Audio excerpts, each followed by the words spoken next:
We are just glad that you chose to join us this evening. We have a lot of exciting things on the program that we hope will be both fun and helpful for you with your vacation rental properties. And so we're also really glad 3 years ago we moved to this location, which is so great. We're so grateful to Ober for hosting us. And I have a lot of happy memories here. This is where I learned to ski along with our 5 daughters. And so a lot of special memories here. I'm glad to share. I remember your 10-year high school reunion at Gatlinburg-Pittman. We came here beforehand and ate right at the table, right here before we went out to the Doubletree, which is now the Doubletree. Lots of great traditions, and we did teach all of our daughters to ski here. You're going to hear a lot of great things about Ober Mountain. Really exciting opportunities here in Gatlinburg. You're also going to hear a lot of answers to your questions. When you registered and you RSVP, you wrote topics that you're concerned about. We have a great panel later where we'll be addressing those questions. Without any delay, we're going to let you be dismissed for food, but we're going to dismiss you by sections. Three Jimmy's is providing the meal this evening. We're so grateful for that. But as is our tradition, we would love to open this evening in prayer and commit it to God. So pray with me. Lord, we thank you for this location, for this place, this town, this city. We're grateful that you have provided for us, and so many of us in this room have homes here that we love. And so many of us work here in a place that we love and we cherish. So we are grateful for the provisions that you have provided within our life. Thank you for this meal and for those that are serving it and for the fellowship that we can enjoy one another. We don't want to take that for granted. And I pray these things in Jesus' name. Amen. Amen. Well, we are excited to have Misty River as our local bluegrass and gospel band tonight. So say hello to the guys over there. They might take some requests. I don't know if they're doing any karaoke later. But they're going to be playing throughout the meal, and so we're going to let those that are on this side of this curtain over here, y'all are going to be dismissed first to go to the meal, which is on the other side of the fireplace. So you get barbecue, pulled pork, and chicken, and mac and cheese, and lots of drinks. If you don't have your drinks already, those of you that are on this side, all the beverages are over here, so feel free to make sure you have enough for your meal. And then we'll be dismissing you by table so we can be pretty efficient with the distribution of food. But enjoy the night. We'll start again in about 40 minutes. We're going to begin our program. And in this program, we're going to do some introductions. We're going to give some information on the State of the Union.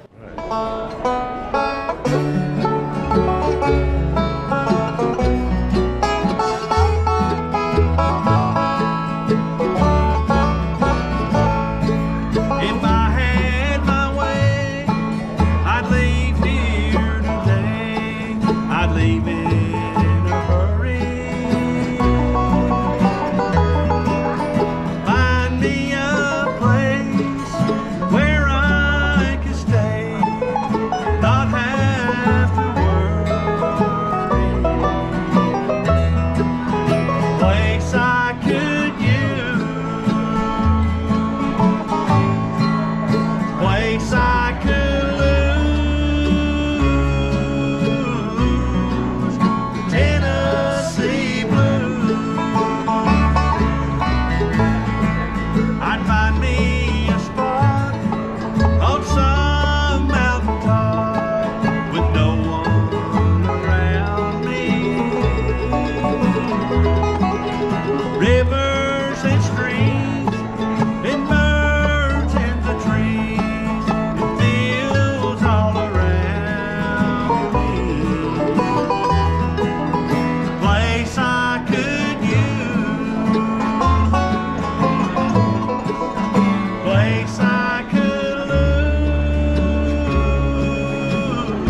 a lot of information here, as well as having a panel of local experts with the question and answer time.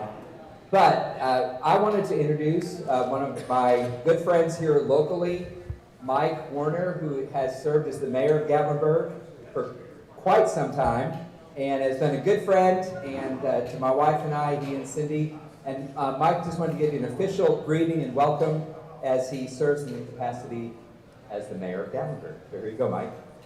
Thank you, Tom. You know, it's a real honor to be the mayor of Gatlinburg, and whenever someone says it to my wife, she goes, "That's not a big deal." But welcome to Gatlinburg, and you know, State Farm had the best advertising saying. They said you're in good hands. Well, if you're with Tom and Susan, you're in great hands. And what a nice event, and we want to just welcome you and thank you for being here tonight. Thank you. Appreciate that, Mike.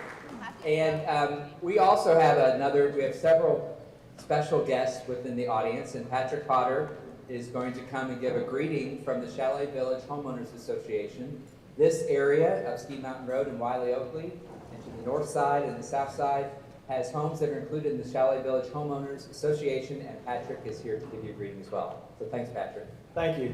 Someone confused Tom and I last year. They thought we were one and the same.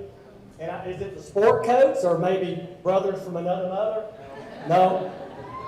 I take everything as a compliment. Everything. So do I. Thank you, Tom, and thank you for the invitation. And to mention, I'm president of the Homeowners Association, and probably until this time tomorrow morning if they vote me out. But just like to welcome you, and it makes me excited to see owners here because you're excited about best practices.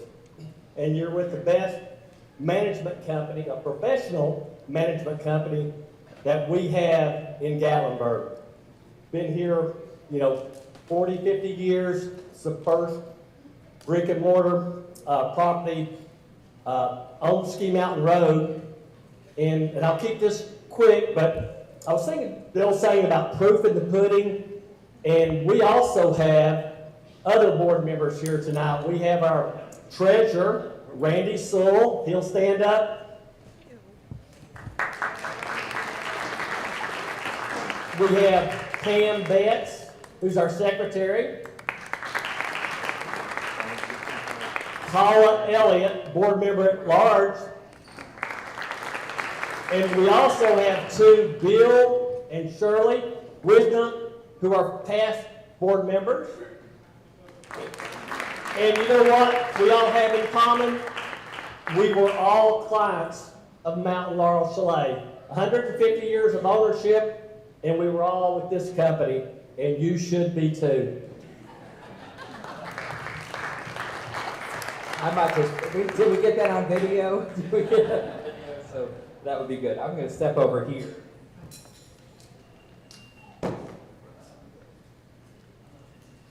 So many questions that you all have had that you've submitted when you've RSVP'd. You're thinking, what's the future? What's the market? How can I market my house better? How can we get more people? What's going on with the growth in Gatlinburg? We're going to address some of those questions in our panel in a little bit. But I wanted to give you just a brief, what I consider a state of the vacation rental industry. And I'm assuming that this is something that's really of interest to you as a private homeowner, as an investment homeowner, and someone who wants to really steward well the resources that you have. That's definitely our commitment as a company. And I remember back in 1993, my wife and I were traveling to Moscow, Russia. We had friends that were living there as missionaries, and we were visiting with them, and we decided we wanted to go to the Bolshoi Ballet, right near Red Square. They didn't have a car, and Moscow and the pre-Soviet, right after the post-Soviet Russia experience, was facing a lot of economic difficulties. And so even buying food was difficult, not to mention having a car or a vehicle or finding a cab. But they said, well, this is what you do, Tom and Susan. You go downstairs, and we're going to give you this card in Russian, It says in Cyrillic, this is the Bolshoi Chalet, or Bolshoi Ballet. And wave down a car, any car, and ask him for a ride. You gotta be kidding. And I didn't speak one word of Russian, but we did it. We were newly married, and we thought, why not? And we got in a stranger's car. He took us to the Bolshoi. We paid him some rubles, or whatever we paid at that time, not that much. We went to the ballet, we came out and did the exact same thing and went back to their apartment. You'd think I was absolutely crazy doing that. Getting around was difficult there, but the bottom line is we weren't only adventurous, we were pioneers. Because in 2009, Uber started here in the United States. How many of you have taken an Uber or a Lyft car?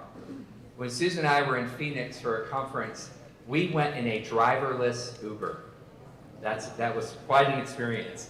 But something that you might not know about Uber is that most of their drivers are side drivers. I always ask my Uber or my Lyft driver, do you do this for a living? And they always have another job, and this is just a side gig for them. And mileage varies on the Uber driver that you get, which is why we don't like our 5 daughters taking Uber around. But I had to go to a minor surgical operation and had to take an Uber, 5 in the morning to get there, by 6 a.m. And I'm in Atlanta, and the guy pulled up, and I am at his mercy. He was playing awful music at 5 in the morning. The car was freezing, the windows wouldn't roll down, and I thought, I have no other option. And I was at his beck and call. And then I realized, what does it take to become an Uber driver? Do you know it takes a 30-minute application time to become approved as an Uber driver? Now think of that industry and think of our industry. What's the most recognized brand within the vacation rental industry? What's the brand that people call your home that it's not? They call it an Airbnb. Airbnb started as an idea in San Francisco of renting out individual rooms or a bed in someone else's room, imagine that, by Brian Chesky. And now it has become the name brand for our company and every other home, unfortunately. Airbnb doesn't own one home. Airbnb doesn't manage one home. Airbnb doesn't clean one home. Airbnb doesn't repair one home. Airbnb is simply a marketing engine, a fantastic branded marketing engine that takes your money and takes our money to get people to stay in our homes. How easy is it to start the business of an Airbnb? Uber takes 15 to 30 or 30 minutes to sign up and qualify. On Airbnb, you can start your business in 15 minutes. How does that make you feel? 10 years ago, that wasn't the case. But that's the reality of the industry that we're in right now. And my concern in this industry, and the greatest challenge that I think that we face, is this low barrier to entry. What do I mean by a low barrier? 15 minutes to start your business. And people thinking, I can make tons of money, passive income, and it doesn't require any work. And those of us that know the professional requirements of a vacation rental company and management company, whether you self-manage or you're a part of a professional management company, you know that there's no such thing as passive income when you're renting out to people. So anyone can list a property. There's no standards, there's no requirement. 15 minutes, having great photos, and everyone's got a great camera right in their back pocket. And so it's just like anyone in Moscow could decide, I'm going to be a driver today, and pick up strangers and charge them $5 to go to the Bolshoi Ballet. But this has resulted, especially with the convergence of COVID in 2020, a flood, an overflood of self-managed homes and units, investor-related homes that are coming from out of town, taking the money and investing that money elsewhere. Oftentimes, it's unprofessional operators. Not all self-managers are unprofessional. In fact, last year we recognized Paul Elliott for being the most outstanding self-managed property owner in this community, and she does a fantastic job and is a great advocate. But the vast majority of those that are deciding in 2019, 2020, 2021, 2022, it's going to be really easy to do this, are doing things that are completely unprofessional. When we think of vacation rentals and how COVID has also impacted us, prior to 2020, prior to COVID, 45% of people felt comfortable with vacation rentals. They felt familiar with vacation rentals. They knew they were a valid option for their travels. Yet only 10% of travelers used vacation rentals. So there was almost half of the population was familiar and comfortable with vacation rentals. With the onslaught of COVID and the concern for individual safety, hotels and public spaces shut down, and we had a boom. We skyrocketed to a 93% familiarity and comfort level with those vacationing in vacation homes. We all benefited. Currently, 43% of all travelers are using vacation homes. That is amazing, from 10% to 43%. But with this comes an influx of new investors seeking easy passive income. It's a market flooded with inexperienced operators, leading to inconsistent guest experiences. So I share all these things to let you know what is the culture and what is the environment. It's not the same as it was 4 years ago. It's not the same as it was 10 years ago. It's not the same as it was in 1992 when Don and Ralph Egley began managing homes for neighbors who had a second vacation home that they never dreamed that people would want to rent that home. First vacation was with Mount Laurel Chalets was in beginning of 4th of July week, $20 a night. 4th of July here, a 2-bedroom house, and that was just another investor that they were managing their home. Maybe someday we should do a promo at 1772 rates. I don't think you would want us to do that with your property though, right? Let me know if you are interested. I'm sure we get a lot of people. Well, there are a lot of consequences to this inconsistent experience that our guests often have with unprofessionally managed homes. When we look at the Sevier County market, there's 30,000 rental units listed. That's a 30% increase over the last 4 years. We have a flooded market and there's growth and building still happening. I personally think a lot of it is irresponsible. It's happening outside the county and it's happening from money that's outside of this area. These investors are consumers, they're not contributors. And I think as responsible vacation rental owners and management, we need to be expressing our concern over this irresponsible growth that we're experiencing. But not only is that growth irresponsible, the experience that the guests have often is just like my experience, a pretty random experience. It was the luck of the draw that I would get the guy at 5 in the morning that would be playing the loud music and I felt trapped in the car. Unprofessionalism leads to poor guest communication and slow response times. It leads to inadequate cleaning and maintenance. It leads to lack of clear contact of information for guests, lack of safety measures and standards. Let's just consider safety measures. Egress in bedrooms. Are the beds so packed in that they're covering any egress where people couldn't get out in the case of a fire? Thinking of a fire, are there working smoke alarms?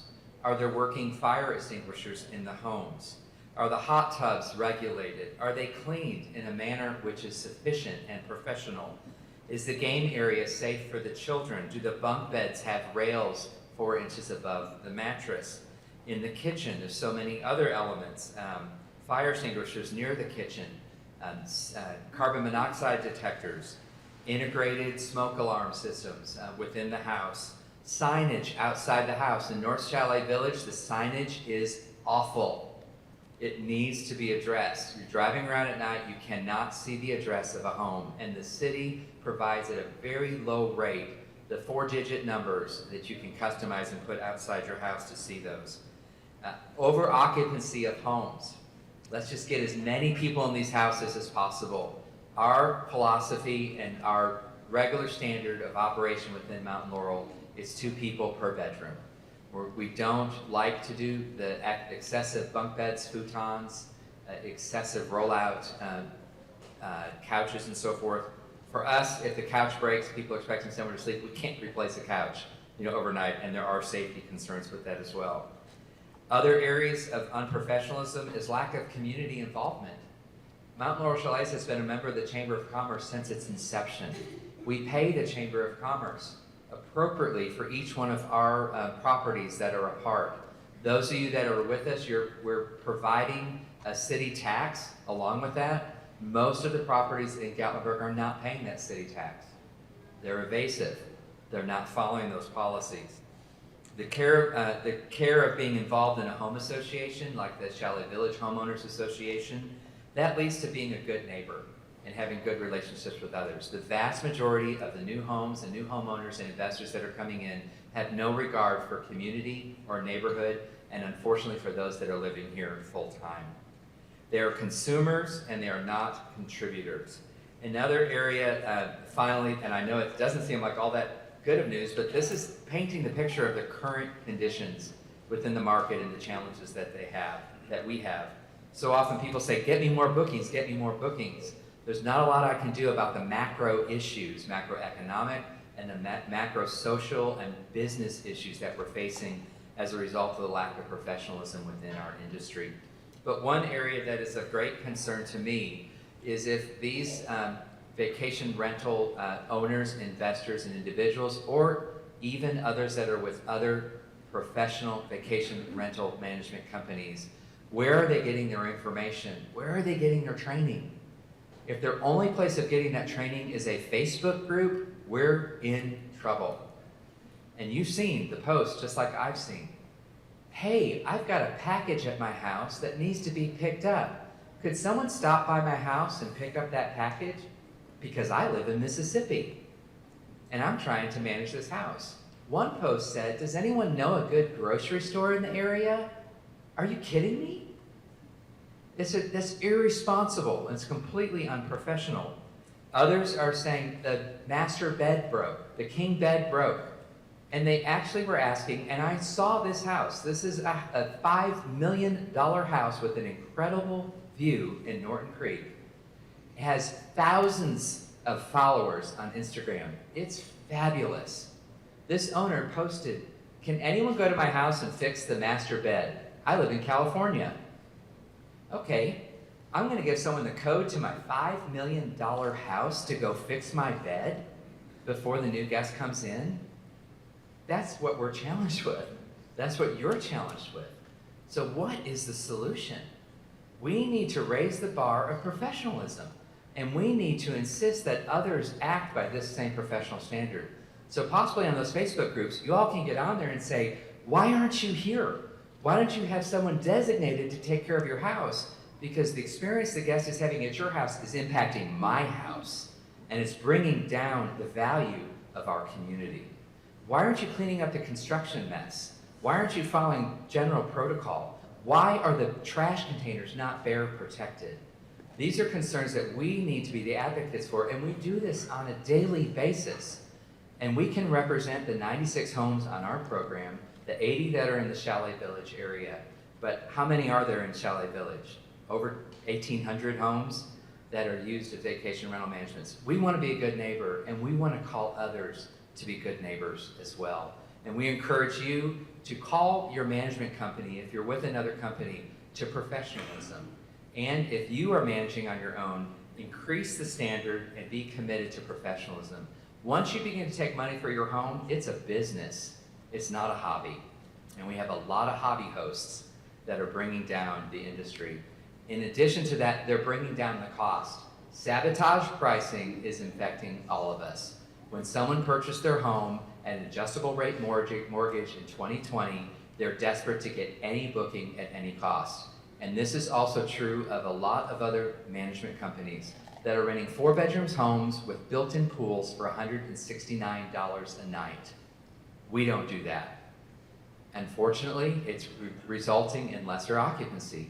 But we would rather have the lesser occupancy with trusted vacationers that are going to treat your home like a $500 a night home and not a $169 a night home. So what is the path forward in the midst of this challenging culture and environment, this macro culture that is impacting us in our small community? And this is happening across the entire country. Everyone is looking for the lowest price, the lowest price home. They're waiting the last minute to book. What we are committed to doing, and we hope you would join us in being committed to doing with your company that you're with, or if you're an individual, let's raise the standard. And we raise the standard by knowing our guests personally, treating them with incredible hospitality, professionalism, and great communication. So each individual that rents with us, we're stewarding their vacation, we're stewarding their money, we're stewarding their memories. And that's what we wake up every day committed to doing. Because we believe that each vacation is going to create memories that are going to last for a lifetime. And these families are not only going to take away great comfortable beds or pillows or nice blankets and a fully stocked kitchen, but they're going to take away the memory of their parents' 90th birthday, or the guests who received our award last year, their last hospice visit, so they're with their wife who was dying of ALS, or their first honeymoon. We have guests that are coming back 30 years annually, every honeymoon, every anniversary. We are stewarding something much more special than heads on beds, and you are too. We need to raise that standard of hospitality and professionalism. There's a lot of things that you can learn. I can send you tons of resources, online podcasts, the content that's available to us if we're self-managing or we're even managing with another company is incredibly available to us online. Please do not rely upon Facebook groups as your source of information of how to manage your home. The last experience is that we talk about many people say, how do we increase our rentals? How do we do this? I've seen it all. I've seen some pretty amazing things that people are doing to get bookings. Some I can't mention on stage. One home that has done something that's getting $450 a night, we're just not going to play in that industry. Another home, the Pancake House. Do you remember all the promotion of the Pancake House? The atrocious, thankfully, the city said, no, we're not going to allow that. But how far do we need to go to have every type of unbelievable amenity? A swimming pool, a rock climbing wall, a putt-putt course, a pickleball court, all these things. We only have so much money. We only have so much opportunity. My challenge in the amenities is we're trying as a company to make it as personal as possible. We know when it's the guest's birthday. We know when it's their anniversary. If it's a really special event, we're doing personalized carved charcuterie boards. And Jasmine puts an incredible spread on the charcuterie board. Costs us a little bit more money, but we know we've won a guest for life when we do things like that. I heard on a podcast today, one hotel does personalized stationery for their guests when they come. So when they get to their little desk, it's little stationery with the guest's name on it. That blew me away. Maybe a new idea for our guest services team. I'm always coming up with new ideas, but we have to be thinking of new and creative ways to personalize the experience, because we can't build a pickleball court or put a rock climbing wall or a putt-putt course in every home. But we can treat people professionally with great hospitality, and it begins with knowing their name and anticipating what they're going to do when they're coming here and taking care of them really like they are family. So in conclusion, from adventurous rides in Moscow to the rise of Uber and Airbnb, this is the world we live in. The landscape has changed, but the need for trust and professionalism has only increased. So we have an opportunity to play the long game and be a part of the solution, not with all the bells and whistles. You've seen a lot of the bells and whistles in homes, and people that came onto the COVID train, they're bottoming out now. They can't sustain it, and they can't manage. When we play the long game, we're talking about being professional, being courteous, being hospitable, and treating people like family. It's not heads on beds, but it's people creating memories one visit at a time. So there you go with the state of vacation rental industry, and maybe that answered some of your questions. If your questions haven't been answered yet, the panel will be addressing those. We want to take a little bit of a transition. I'm going to invite up Mark Adams, with the President and CEO of Over Mountain. Mark is the former President and CEO of Gatlinburg Chamber of Commerce, but we're excited to have Mark here, and he's going to share with us updates here at Over.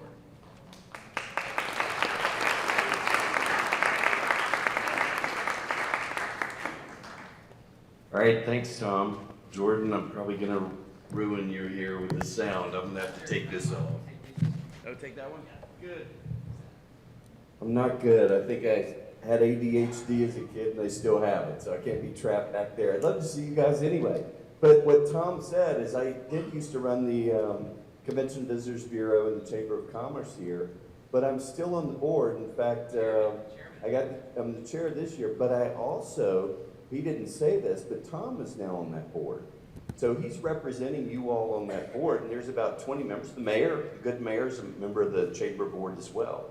So you're being represented there as well on the chamber board from Tom. So, and then one more thing, I'm bragging about you, Tom. So Gatlinburg does 4th of July parade, and we do a Christmas parade every year. And the Christmas parade is actually filmed, and then it's broadcast either Christmas Eve or Christmas Day in 120 markets across the country. And actually, our good partner, WATE, the local ABC affiliate, is here tonight. They actually showed up just to come and see what this event was about. So, but they help us film that event and show it over in 120 companies. And your company actually is a parade float every year. Award-winning parade float. So, but Tom said something about good neighbors, and that's what I kind of want to talk about and touch on a little bit here tonight. Is how Ober can be a good neighbor to everyone here in Gatlinburg, all of you as investors, and because your home is an investment, right? So I'll tell you a few things about what's going on. So it was purchased, in case anybody doesn't know, about 2.5 years ago now. The Anders family that started Ober, it became time for them to sell it, and luckily for all of us in this room, Joe Baker of Old Smoky Moonshine fame, and he's from Sevier County, purchased Ober. So he was able to keep it a small family organization, similar to your company as well, Tom.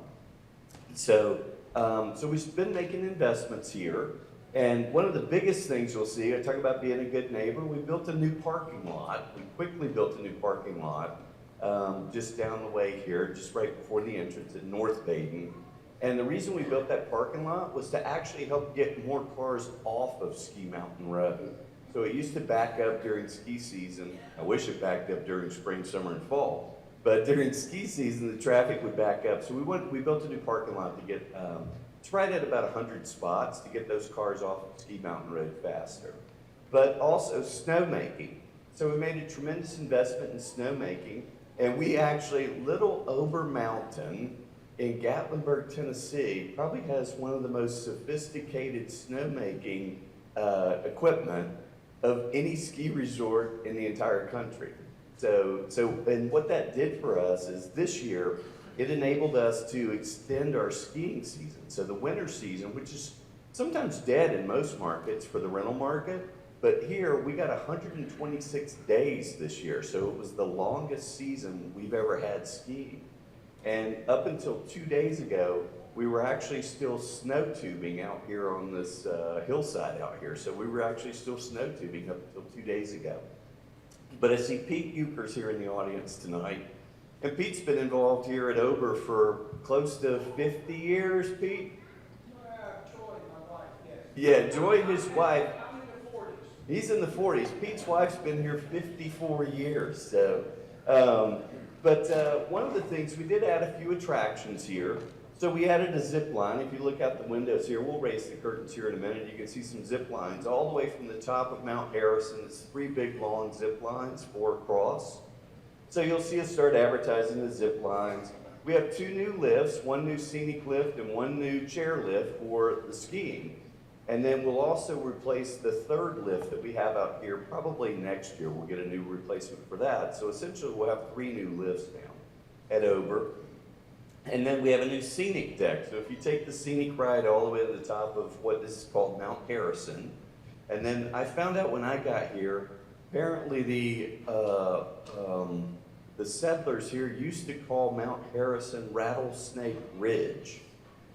I wonder why they called it Rattlesnake Ridge. Well, I found out pretty quickly why they call it Rattlesnake Ridge up there. But we've got a new scenic deck up there. It's amazing views of the Smokies. So, and then mountain biking. A couple of years ago, we built mountain bike trails up here. And a little bit different for us, our mountain bike trails here, we modify one of the ski lifts and we put some bike carriers on it So the bike goes up ahead of you, then you follow up behind the mountain bike, and then our attendant hands you your bike once you get to the top, and then you come down. You pretty much don't need a pedal, you just need brakes coming down. But the trails are all in the woods and everything. But I like to tell people, we thought we built mountain bike trails. But the reality is, I think we built bear expressways. So, because the trails are about 6 foot wide, and we didn't take us, the bears, long to realize, like, ooh, this is nice and comfy. Like, you know, I can walk right into town and get me something. So, and we've called the national park over and over and complained to the national park. They need to keep their bears on their side of the property line, and they refuse to. So I've talked to the mayor about it. There's nothing he can do. So, but no, we are good neighbors to the national park. Our land actually does border the national park almost all the way around. And we do have 170 acres here. And so people are asking me, hey, are you going to keep developing up there? And the reality is, not really. What you're going to see here in the next few years is upgrading restrooms that are 40, 50 years old, upgrading some infrastructure that really needs some updating here at Ober. So I don't know if you're really going to see any massive additions in the next few years, other than upgrades to behind-the-scenes things. Some of those are not fun and sexy to talk about. New bathrooms, yay! But that's what we're working on. And for you guys in the audience here, don't care about you at all. Don't care. So Tom will agree with you. Most all travel decisions are made by females. So you'll see all of our marketing really marketing to females. And you know, Tom and I could go have a hot dog and we'll go, oh, that was a pretty good hot dog. But ladies, we find, will take pictures of the hot dog, tell everybody about the hot dog. Same with the restrooms. Me and Tom will go to the restroom. Yeah, we went to the bathroom. But we found that a trend, I guess ladies go to the restroom now and take their photos in the mirror for social media in the bathroom. So that's one reason we got to upgrade bathrooms here. But a couple last quick, a few minute things here. Alpine slide. Everybody know the Alpine slide here? Yeah. Does everybody like the Alpine slide here? Yeah? Bad news. So, rest in peace, Alpine slide. So, it has come to the end of its life cycle. So, this will be the last year of the Alpine slide. 50 years. So, everybody give me the Alpine slide. Okay, shh. It's all about marketing, right? So you're going to see us roll out some marketing talking about come relive your memories at Ober and relive when you rode with your grandparents on the, your dad rode with your grandparents on the Alpine slide, etc. It's multi-generations there. So we're going to advertise that all summer. And then guess what we're going to do in the fall? Tear it down. And then guess what the marketing's going to be? Coming next year. The next version of the Alpine slide. So we're going to actually get a new version of the Alpine slide. It's very unique, and it's unique to Gatlinburg. And so we will be getting a new Alpine slide. It's the next generation. It'll be great. And then wildlife. We have a wildlife habitat here that's been here forever.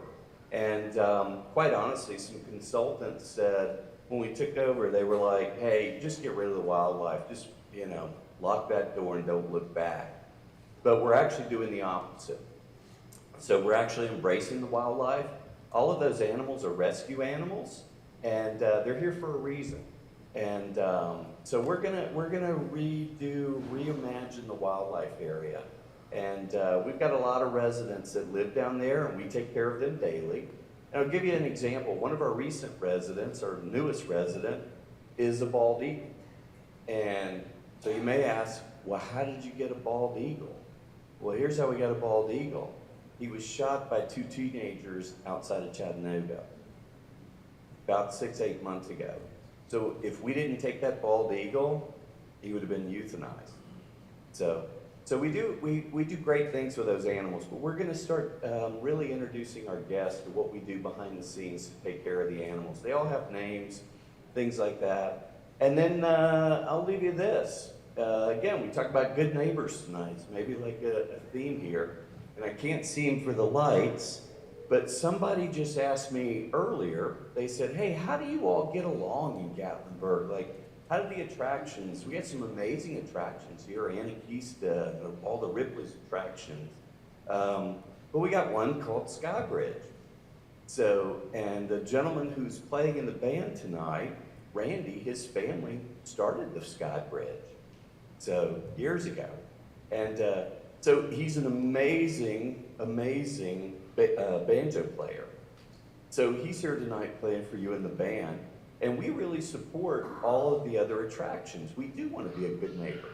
So as guests go down the tram, leaving over, our tram attendants are taught now to encourage guests to go to other attractions, other restaurants in Gatlinburg. So somebody said to me recently, they're like, why would you tell people to go to Skybridge or Anarchista or the aquarium or Cherry Grill, anywhere? Well, the answer's simple.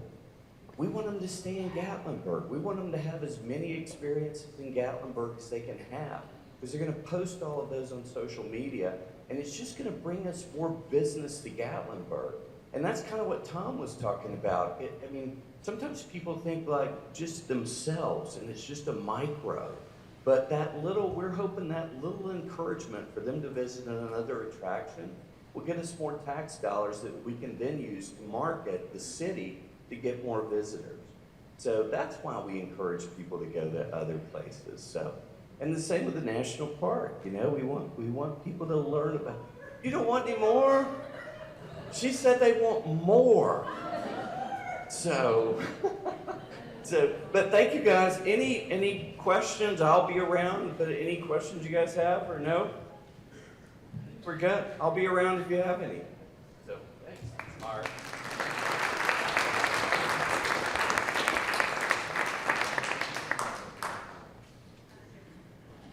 Susan, if you could come up, we're going to introduce our staff that are with us. Now, Mark and Randy back here, Randy Watson with the Mississippi River Band, so we're grateful for that. Randy's with the Skylift and the Skybridge, appreciate that. But Mark and Randy have something in common.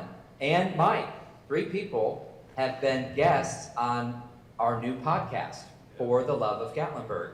So if you like to listen to podcasts, I would encourage you to go to your favorite podcast platform, Apple or any of their platforms. Look for Gatlinburg. You're going to find For the Love of Gatlinburg. And those are 3 of our 14 episodes in season 1. And we just recorded with Greg Patterson, the first episode of season 2. So that's a way that we as a company can give back to the community and tell kind of the backstory of why everyone loves Gatlinburg. Let me get this list out. If our employees could come forward and stand right in front, we want to do some introductions. So no, don't be shy, just come right up here in front. When we talk about being a professional rental management company, it takes a team of dedicated employees and contractors as well. So y'all know to come on down, Mauricio, all the employees, Jasmine,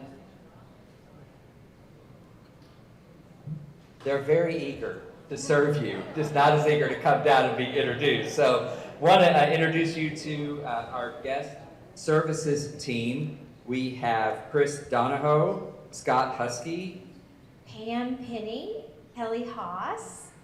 Yes, and y'all raise your hands. a lot so of that we those, see. I know anytime you're in the office, one of their friendly faces greets you or talks to you on the phone.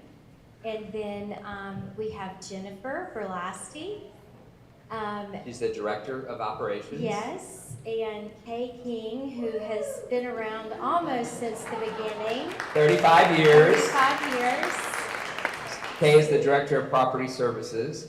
Then Corey Hawks, our chief operating officer, man of all skills. Yes, and all skills, yes.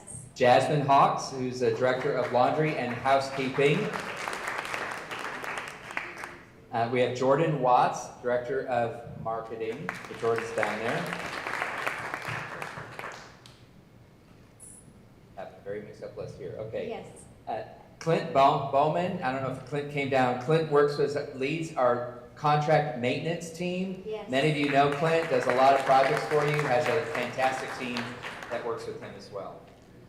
Okay, and then the other crew that is not standing up here are all of our we've got Mauricio right here, and Yes. Mauricio is our dedicated inspector of all of our homes. So every time we have a turn on our homes, Mauricio Torres, and then when on his 2 days off, Kay is filling in as the inspector of the home, so we have a double check. Another person that works in our laundry, I can't tell you how many sheets and towels that they fold, but Fabio Aristobal, right here. And then we have Juan Lagos as well, right back here. And then I think I did it. I introduced all of our employees. Then we have a list of 37 contract cleaners. And I want them all to stand up. So all of you that go in day to day, that clean our homes, so cleaners, please stand up so that we can recognize you.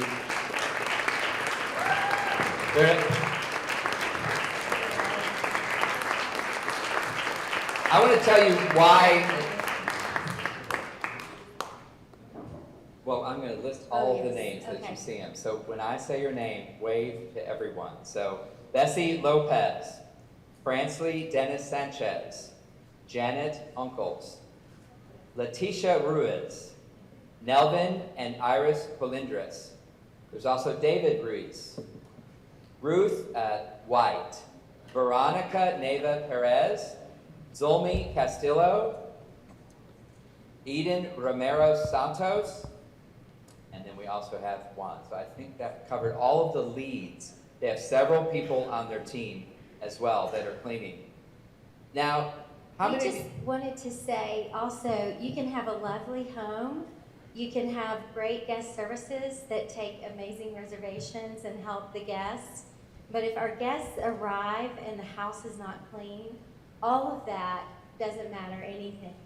And so we consistently, because of these cleaners, have very high marks on cleaning, and that is kind of the final touch to a vacation with great, you can go to great pictures and all the things with the house, but if it is not clean, it changes the guest experience. And when we have an owner come and stay with us, and they walk into the house, and this last year said, "My home is the cleanest I've ever seen it. You must have just done a deep clean." The deep clean was scheduled 2 weeks from that date. Hadn't been done yet. Our cleaners are phenomenal. They changed 9,962 beds this year and 3,500 reservations. They work 7 days a week. And for every bed, there's a toilet. And who wants to clean the toilet? They do it with great dedication and commitment to us as a company, to our guests, and to our homeowners. I have never seen such a dedicated crew of cleaners in our experience at Mount Laurel than we've seen over the last 3 to 4 years. COVID, yes, absolutely. COVID brought us a lot of challenges, but it gave us a chance to reboot and be the absolute best vacation rental management company as it relates to cleaning, safety, and health standards within the homes. And we'll be sharing some of our NPS score results from 900 people who stayed with us last year that completed a pretty extensive survey, and you're going to be amazed at those results. So thank you again once to our staff.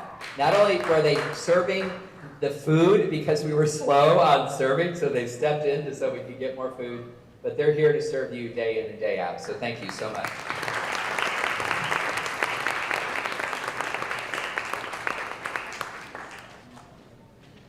As we think about the guest satisfaction results, we decided to implement an NPS survey, and it's I can't remember what it stands for. It's an industry standard. Net Promoter Score. Thank you, Anna. My daughter helps me with everything, so I appreciate that. So an NPS score is a Net Promoter Score. I think the Ritz-Carlton has about a 67 on the Net Promoter Score. And what you do is you ask people on a scale of 1 to 10, how likely are you to recommend this company to a friend? If they score 9 to 10, you get a point. If they score 6, 7, or 8, you don't get any points. If they score 1, 2, 3, or 5, you get negative points. So then you add all of those up, you divide them, and you come up with an NPS score. You can look it up online. It's pretty much an industry standard. So we did this last year with over 900 of our guests that stayed last year, and we were blown away. Our NPS score was 89.01. And it resulted as it was awesome. Something to celebrate. There are 130 management companies in the county, and we're always thinking, how can we improve? And everyone else must be better or doing something new. When I saw those results, I said, no, we are taking a place of being the most professional vacation rental management company in this county. And my staff believe it, and I believe it, and we believe that our homeowners. That's why we have all of our homeowners invited to sit in one room with each other. I don't think any other vacation rental management company would do that in this county, and very few do it throughout the world. They don't want you talking to each other. You're part of the family. You're part of the Mountain Laurel family, and we're committed to excellence in serving you and transparency and having an incredible product. And I'm very proud of the 89.01 Net Promoter Score. On a scale of 1 to 5, our staff friendliness score from those 900 respondents was 4.93. Property cleanliness score, which is the #1 thing people critique you for, was a 4.85. Our staff responsiveness score, if something happens in the house, are they going to help me, was a 4.86 out of 5. And then our website usability score, the accessibility of the website, always needs improvement, but it was at 4.67. So we are committed not only to being professional, but being excellent at what we're doing. We couldn't do this, we don't do this as individuals, we do this as a team. And we champion one another, and really everyone rallies to serve our owners and to serve our guests, our two most important audiences. So as we think about the Net Promoter Score and what it means for us as a company, there's one award that we have every year. I'm going to invite Corey Hawks to come up to present a really special award.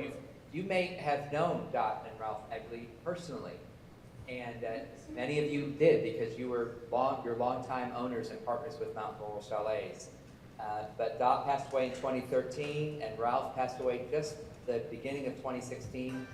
They both didn't get to experience the fires, of which we're very grateful.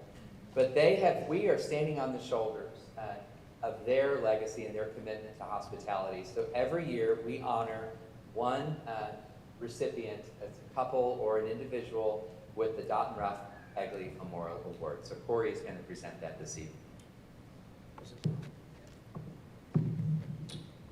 Well, I'm fortunate. I look out here and I see a lot of folks that I consider friends. When I came here in like 2007, one of the first couples that I met was the owners of Lucky D3. But at the time, they owned Bella Vista. And, well, I guess originally they owned a condo up at the Summit. About 10, 11 years ago, Lucky D3, which is a property he always wanted to have, it came on the market, and I helped negotiate the deal between him and the former owner to acquire that, and then turn around and sold Bella Vista for them. And I consider them friends too. I mean, they're just great folks. And this year's recipients, Rob and Kathy Perrine.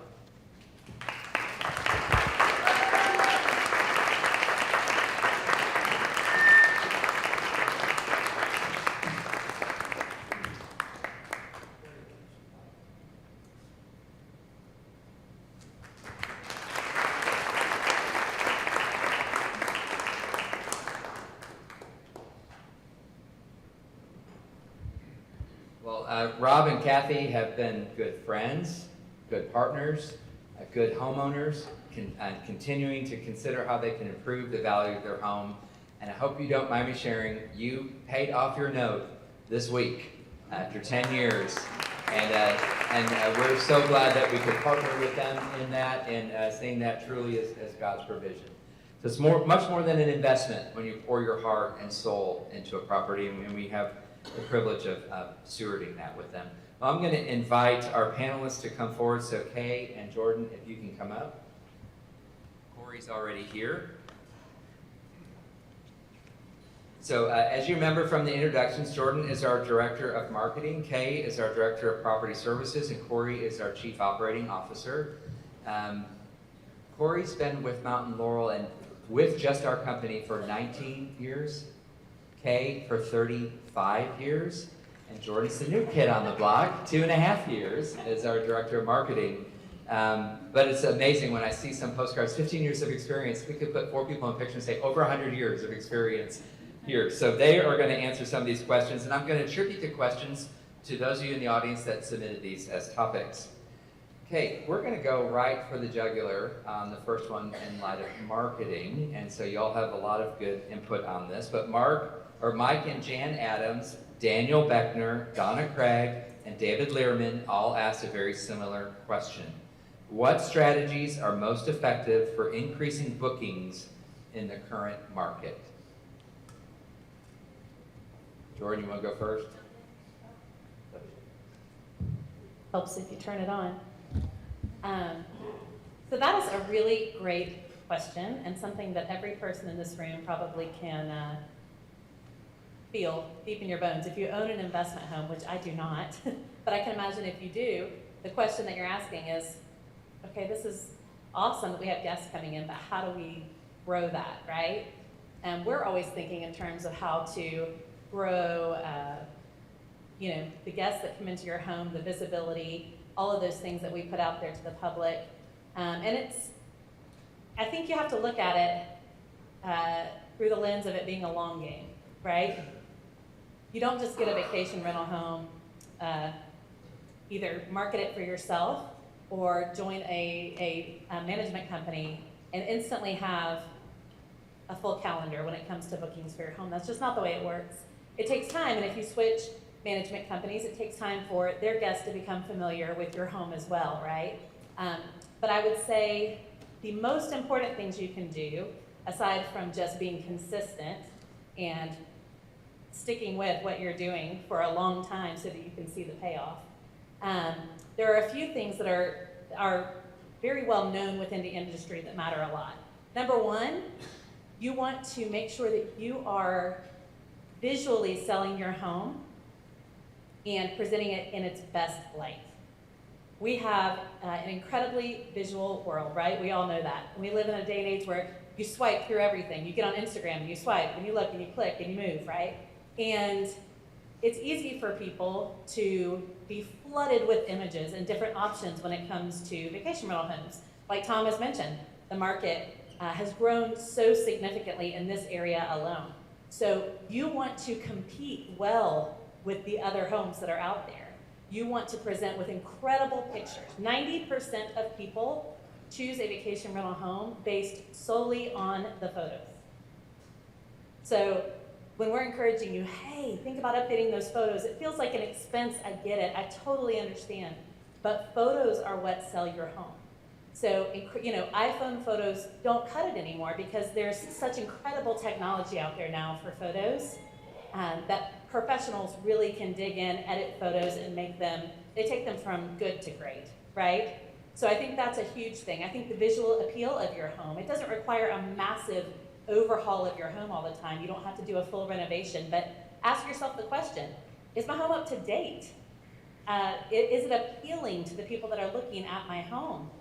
Cosmetically, decor-wise, all the things. Sometimes I know in my own house, you live there, it's your home, you don't think about it as much, and suddenly I realize, oh, that thing's been out there for longer than I care to admit, right? So I think the visual appeal of a home is massively important. And the other side of it is getting your home out there. And it's hard to do in a market like this. There are so many homes, there's so much marketing that happens.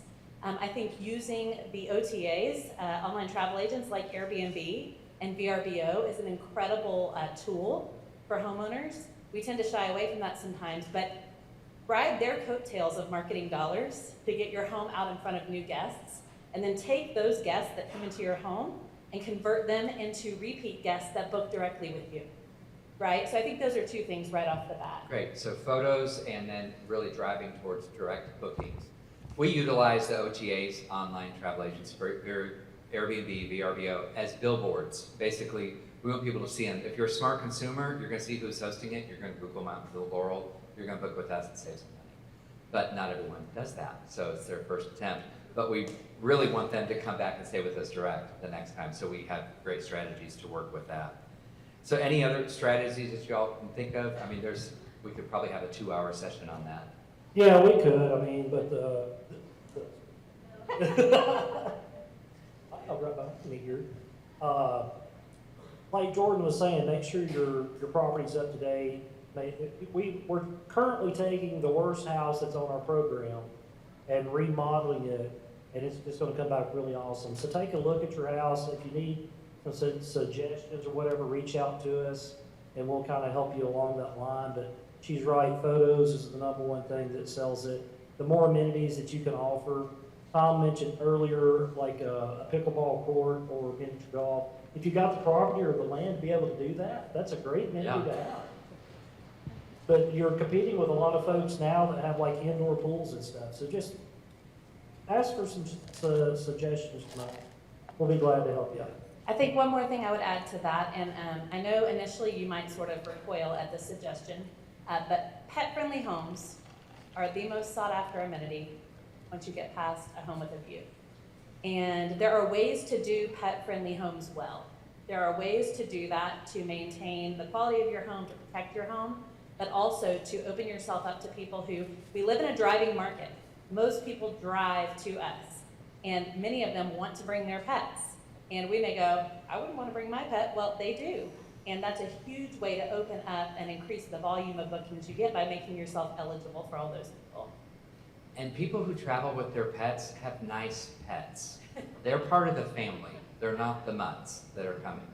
And we can price them up. Well, some nuts are really nice dogs too, but there tend to be pedigree dogs that they invest a lot of money in. They're the ones that they would give a, chemotherapy to if they had cancer, because they treat them like a child. And so often we're finding we have 19 homes on the program that are pet friendly, and it's something to consider. Some of your homes. Yes. Yeah. I've seen a lot of these homeowners' dogs, and a lot of them are mutts, but they're very, very nice mutts. That's awesome. That is awesome. Let me go to from Ira and Jan Lapides and Brandy Profit. How can owners determine if their rental pricing is above or below market? And how do you handle the pricing of your properties? Well, there's a couple of different strategies. A lot of people try to use dynamic pricing, and there's different tools out there you can use, like Wheelhouse or Beyond Pricing, things like that. I've kind of went back. We tried that. It didn't work so well, so I'm kind of back to doing the rates and stuff. But you can invest in like key data if you're, doing this on your own, or you can just have us do it. It'd be a whole lot better if you just join the program. Then we can take care of it for you. But what key data does, it takes not just Mount Laurel houses, but everybody's house that's in the market that's on an OTA, Airbnb, Vrbo, or something along those lines, and some of the competitors, and it tells what their rates are going with. So like for our homeowners, when I go into key data, I make like comp sets, and I take like, if it's 4-bedroom, I'll take that, and I'll take about 10 more 4-bedrooms from our competitors and Airbnb and Vrbo, and kind of keep a track of where everybody is and try to keep the rates in the right price. Right now, as Tom mentioned earlier, a lot of people are trying to race to the bottom. Well, we still have that floor that we won't go below, but that's the best way to look at it. If you don't want to do that, spend hours and hours at a time just going around to different people's websites and, seeing what they're written for. Yeah, we have a membership where we pay for a subscription to Key Data, which scrapes all that information and data, so we're actually looking at the trends as they happen. And we also blend that with knowing our guests and our individual homes. Okay, let's talk about bears. Several people asked about bears and what do we do in light of bears, and Kay knows that this is going to be her question. What are the best ways to keep bears from rental properties and ensure guest safety? Build a bike path. What should owners know about bear activity and safety warnings for guests? What's the policy on bear-proof containers? So all things bears. Okay, give us a little bit of a primer. Okay, so the bears are my nemesis. I have to deal with them in the summer. I love seeing them, hate seeing them in garbage cans or doing things bears aren't supposed to be doing, but that's the reality that we're in. kudos to Gatlinburg for getting the bear-proof dumpsters. They're working. They're sending them to us. So, thus I have to deal with them. I think everybody on Ski Mountain now has a bear-proof trash can, which is a requirement of the city of Gatlinburg. It is actually an ordinance. If you don't have one, you can be fined. We try to avoid that. So I think everybody on our program has one. Make sure of that. The other problem is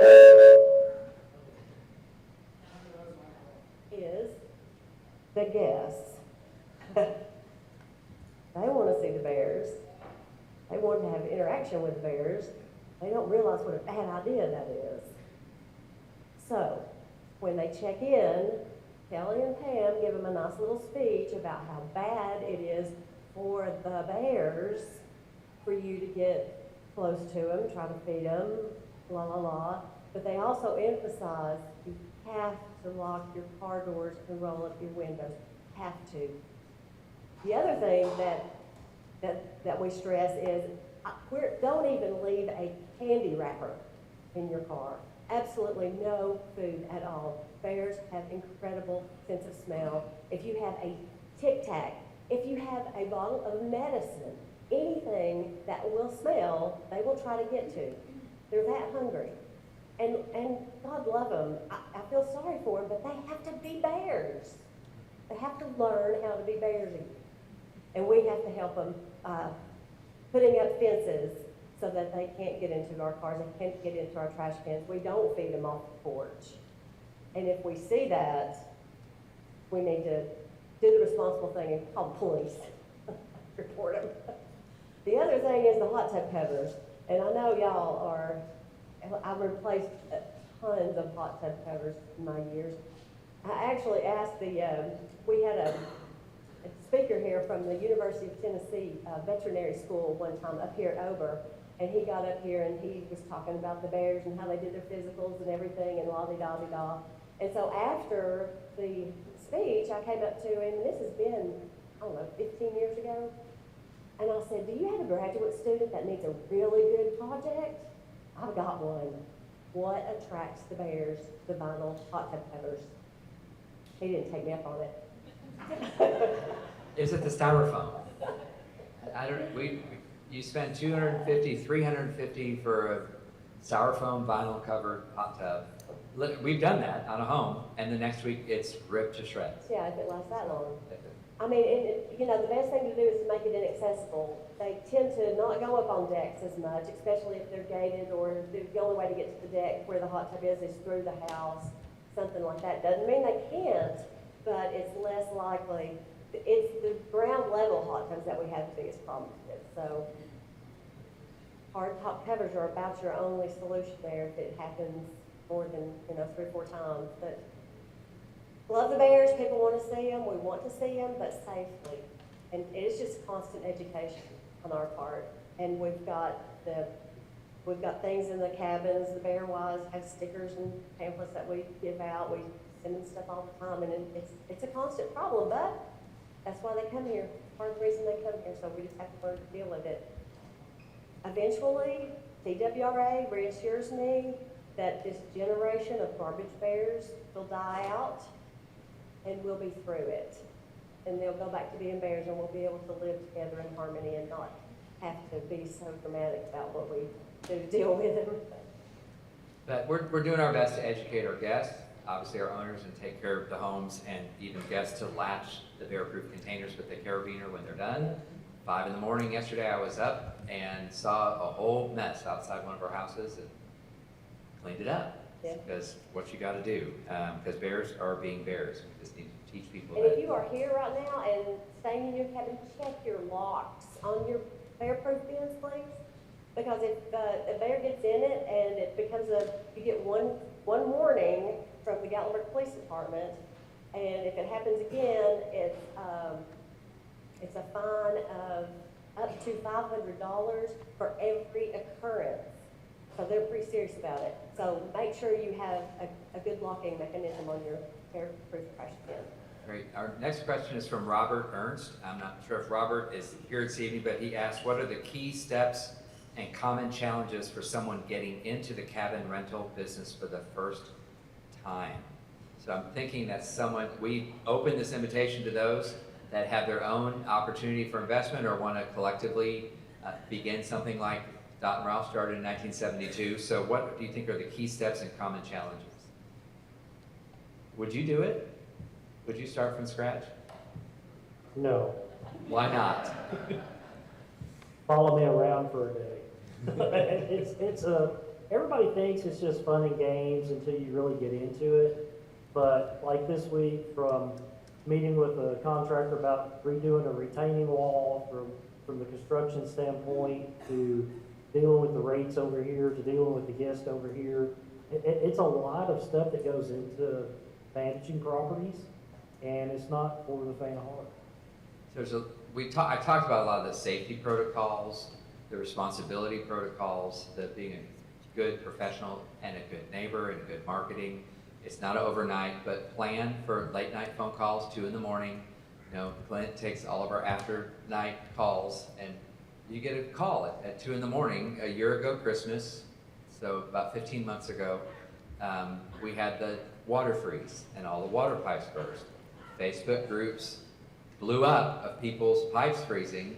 What do we do with our guests? Clint was there on Christmas Eve. We had already done the precautionary work. We had 2 incidents of pipes busting, but we were able to address it immediately. So it's 24/7. It's really an exciting job because every day is different. And you really can't write an owner's manual to how to begin that process.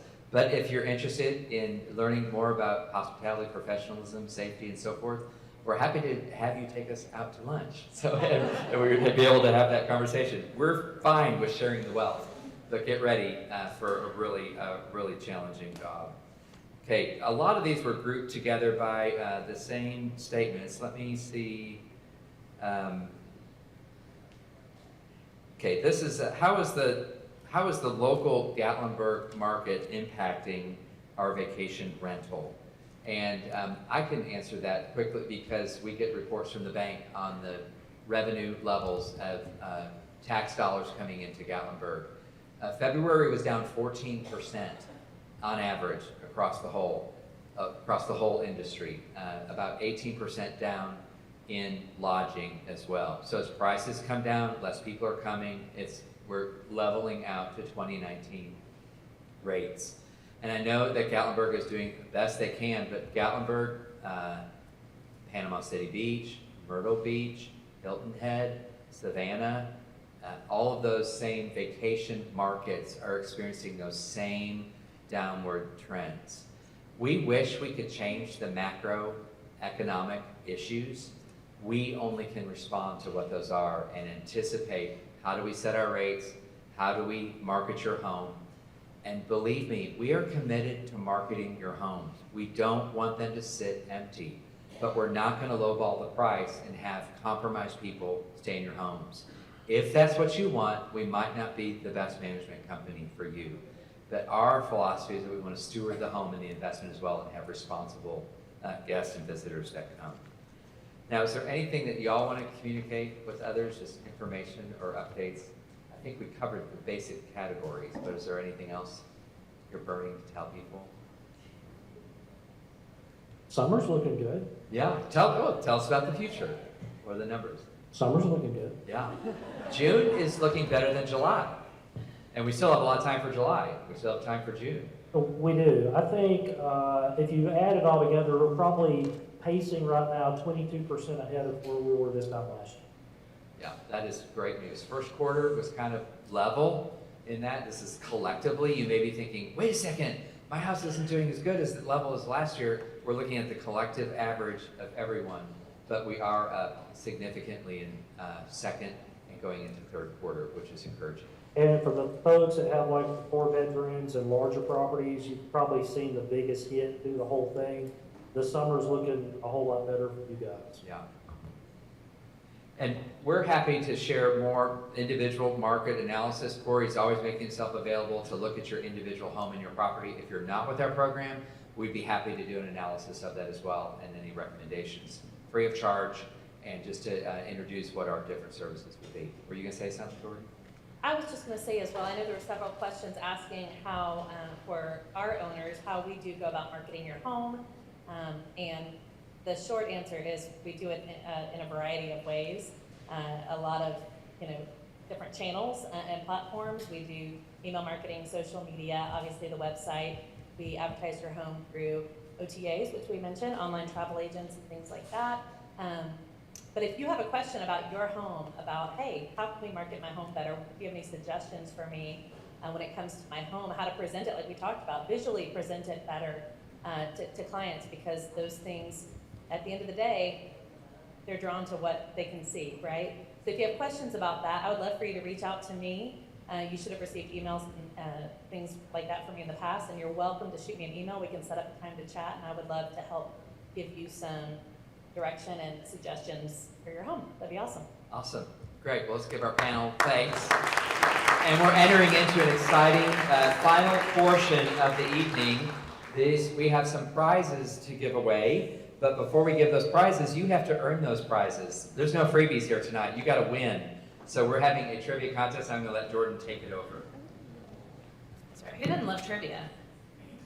If you don't love trivia, then you're going to love trivia after this. Okay, so here's what we're going to do. We are going to do Smoky Mountain Trivia, and it's all going to be done on your mobile device. So everybody take out your phone if you want to participate in trivia. Take out your phone, and the first thing you need to do is make sure that you connect to the Wi-Fi up here at Ober, because you probably noticed that you do not have great cell signal up here. So this QR code on the screen right here, if you will scan it, if you're not sure how to scan a QR code, open your camera, get your camera centered over the QR code, and something will pop up that you can click and log into a Wi-Fi network specifically for our event. So I'm going to give you a moment to do that. Alrighty. Everybody feeling ready? As ready as you'll ever be? Alright, so, okay, here we go. What is the nickname for Great Smoky Mountains National Park due to its wildlife diversity?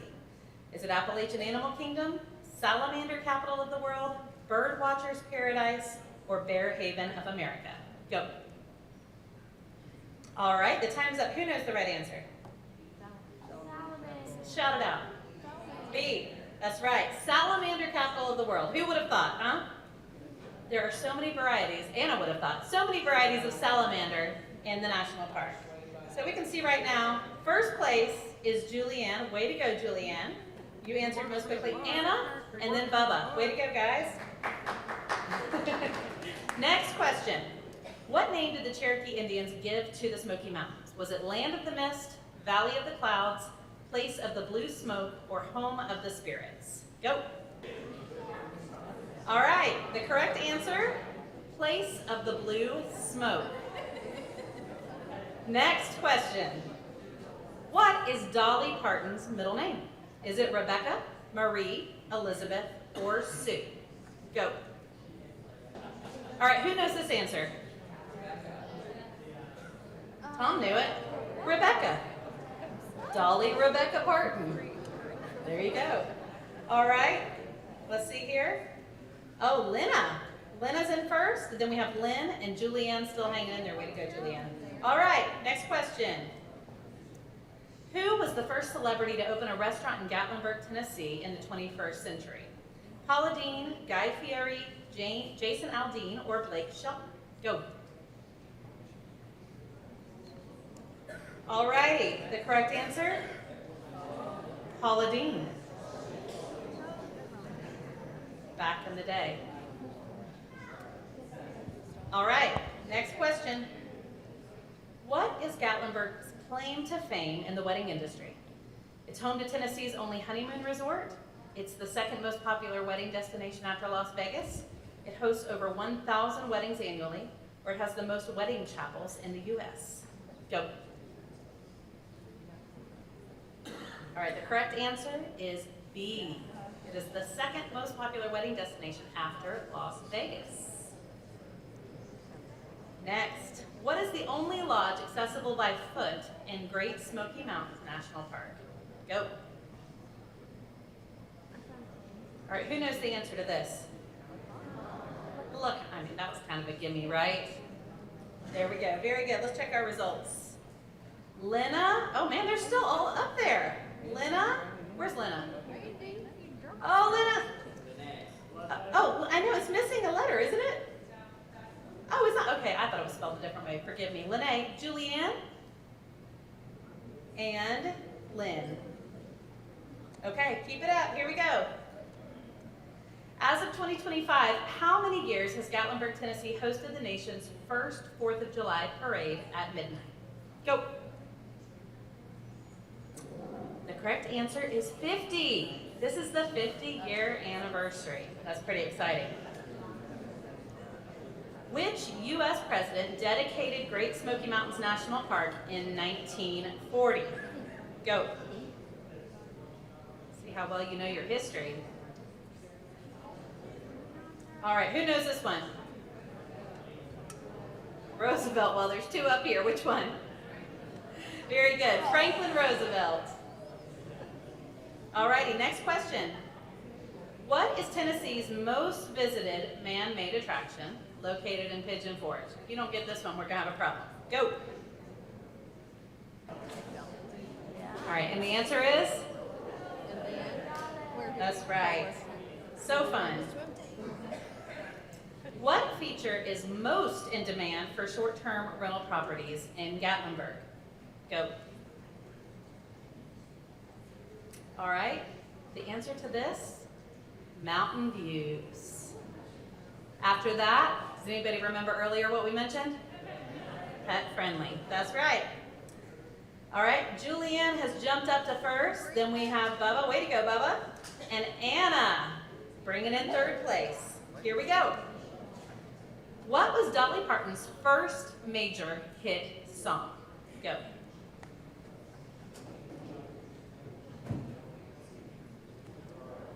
Alrighty.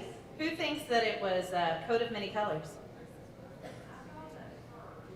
And then you thought what? It's not Jolene either. I hate to tell you. It's Dumb Blonde. Dumb Blonde. Who even knows that song? But you know what? She's doing just fine. So there we go. Alrighty.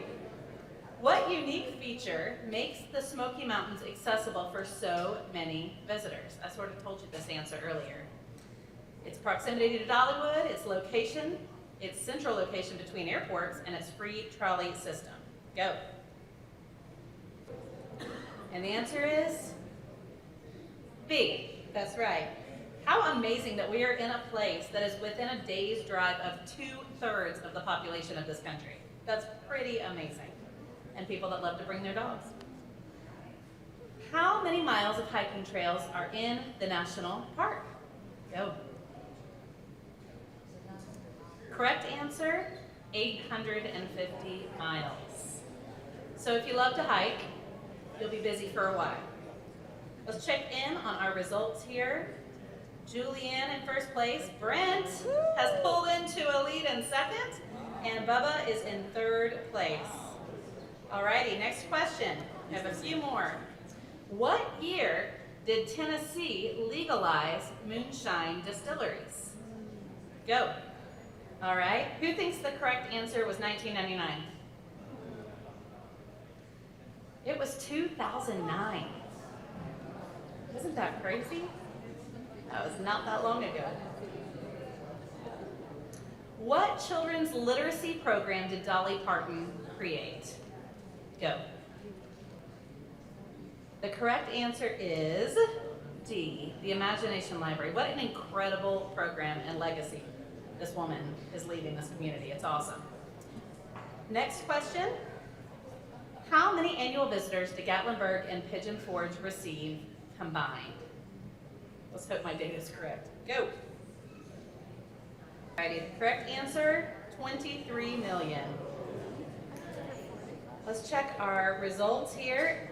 Man, Julianne, Brent, and Anna holding down the front of the race. What quirky law exists in Tennessee regarding fishing? This one is quite interesting. Go. All right, who knows this one? It is A. So if you lasso some fish. Unfortunately, you cannot do that here. Other means of fishing is entirely appropriate and condoned. What was Gatlinburg's original name? Go.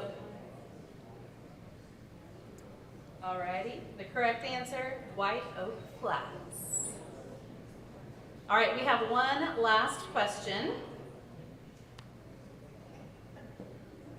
What record-breaking attraction can you find in Gatlinburg? Go. Alrighty, the correct answer, the longest pedestrian suspension bridge in North America. And it's pretty awesome. My children absolutely love the Sky Bridge. So cool. All right, let's check out our final results. Okay, number one, Julianne. Julianne, come on down. First place, way to go.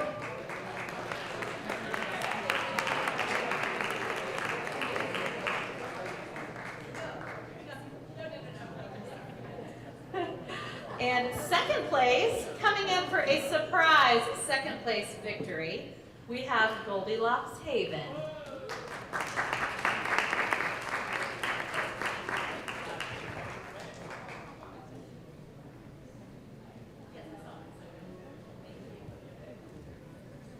All right, way to play. Oh, I'm sorry, I misunderstood what you said. Okay. Third place, we have Anna Goodwin. Woo! We'll take your name. We have your gift for you after we finish up the evening. 2 all activity passes it over. Oh, 2 all activity passes it over. Okay, way to go. And fourth place is Chris. Chris, you also won Ober activity passes. So come see us after we are finished up here in just a couple minutes. Yeah, the first 2 winners received Skylift Park passes. Well, we want to thank the Skylift Park for the 2 sets of 2 passes for first and second place, and then Over Mountain for 2 sets of 2 all activity passes for third and fourth place. And thanks for your perseverance. Now we all know Dolly's middle name is Rebecca. Dolly, that doesn't seem to go. And her first hit was okay, so now you learned something new. You thought you were coming for vacation rental information, but you learned something new.